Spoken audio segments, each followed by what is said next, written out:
আমরা বলবো আমাদেরকে ভোট দিলে ইসলামপন্থীরা বিজয়ী হবে।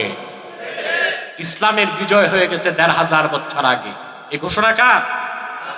হুয়াল্লাযী আরসালা রাসূলাহু বিল হুদা ওয়া দীনিল হক লিইয়ুযহিরাহু আলাদ দীনি কুল্লিহি ওয়ালাউ কারিহাল মুশরিকুন। তিনি আল্লাহ, যিনি আপন রসুলকে, হাবিবকে, মুহাম্মদ সাল্লাল্লাহু আলাইহি ওয়াসাল্লামকে পাঠিয়েছেন হেদায়েতের সাথে, মহাসত্য দ্বীনের সাথে, যেন তিনি দ্বীন ইসলামকে সকল ধর্মের উপর বিজয় দান করেন। মুহাম্মদ সাল্লাল্লাহু আলাইহি ওয়াসাল্লাম 23 বছর দ্বীনের দাওয়াত দিয়েছেন। আল্লাহ ইসলামকে সকল ধর্ম মতবাদের উপর বিজয় দান করে দিয়েছেন। ঘোষণাটা আল্লাহ আরাফাত ময়দানে দিয়ে দিয়েছেন। আল ইয়াউমা আকমালতু লাকুম দীনাকুম ওয়া আতমামতু আলাইকুম নি'মাতি ওয়া রাদিতু লাকুমুল ইসলাম দীনা।